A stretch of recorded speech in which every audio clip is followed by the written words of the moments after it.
ಇದು ಶಾಶ್ವತ ನೆನಪಿಗೆ ಅಂತ ನಮ್ಮ ಅಕ್ಕ ಹೇಳ್ತಾರೆ.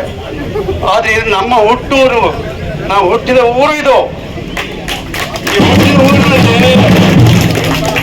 ಈ ಹುಟ್ಟಿದ ಊರಿನಲ್ಲಿ ಈ ರಾಜ್ಯದ ಯೋಜನೆಗಳಾದ ಏನು ಲಿಂಗನಮಕ್ಕಿ, ಚಕ್ರ, ಸಾವೆ ಹಾಕಲು, ವರಾಹಿ, 4 ಯೋಜನೆಗಳು ಬಂದು ಆ ಯೋಜನೆಯಲ್ಲಿ ನಾವು ಊರು ಬಿಟ್ಟು ಹೋಗ್ಬೇಕಾಯ್ತು. ಮುಳುಗಡೆ ಆಗಿ ನಾವು ಇಲ್ಲೇ ಹತ್ತಿರದಲ್ಲಿದ್ದೀವಿ. ಆಗಾಗ್ಗೆ ಬಂದಾಗ ಇಲ್ಲಿಗೆ ಬಹಳ ಸಂತೋಷ ಆಗುತ್ತೆ. ಇವತ್ತು ಕುಣದೇ ಬಿಟ್ನಲ್ಲ. ಸಭಿಕರೇ, ಈಗಾಗಲೇ ಭಾಷಣ ಮಾಡಿರ್ತಕ್ಕಂಥ ಎಲ್ಲ ಕಾರ್ಯಕರ್ತರು ಯಾಕಾಗಿ ಅಂತ ಹೇಳಿದ್ರು. ಆಗಬೇಕು, ತಪ್ಪಾಗಿದೆ. ಯಾವುದೋ ರಾಜಕಾರಣಿಗಳಿಗೆ ತಪ್ಪಾಗಿರ್ಬೋದು, ಬಹುಶಃ ಯಾರೋ 4 ಗೋಡೆ ಮಧ್ಯ ಕೂತ ಎಣ್ಣೆ ಹಾಕೊಂಡು ಆಫೀಸರ್ ಇರಬೇಕು ಅಂತ ನನ್ನ ಭಾವನೆ. ಯಾಕೆಂದ್ರೆ ಇಲ್ಲಿ 3 ಲಕ್ಷ ಇರಬೇಕು, 2.5 ಲಕ್ಷ ಇರಬೇಕು ಅಂತ ಹೇಳ್ತಾರೆ.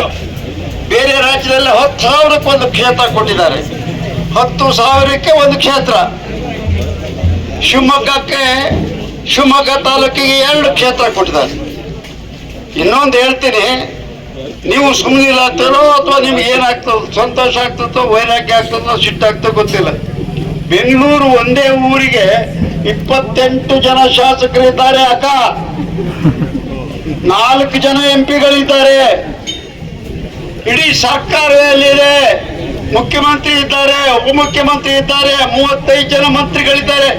ಎಲ್ಲಾ ಇಲಾಖೆಯ ಡೈರೆಕ್ಟ್ರು, ಮುಖ್ಯಸ್ಥರು ಎಲ್ಲ ಬೆಂಗಳೂರಾಗ್ಯದ. ಇಷ್ಟು ಸಾಲದು ಅಂತೇಳಿ ಬೆಂಗಳೂರಿನಲ್ಲಿ ಕಾರ್ಪೊರೇಷನ್ ಮುಂಚೆ 150-140 ಇತ್ತು.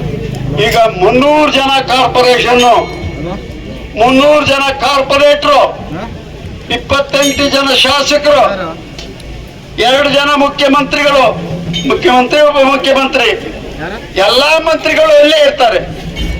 ಈ ಕ್ಷೇತ್ರವನ್ನ ಪ್ರತಿನಿಧಿಸುತ್ತ ನಾನು. ಈ ಕ್ಷೇತ್ರ 175 ಕಿಲೋಮೀಟರ್ ಉದ್ದ ಇದೆ.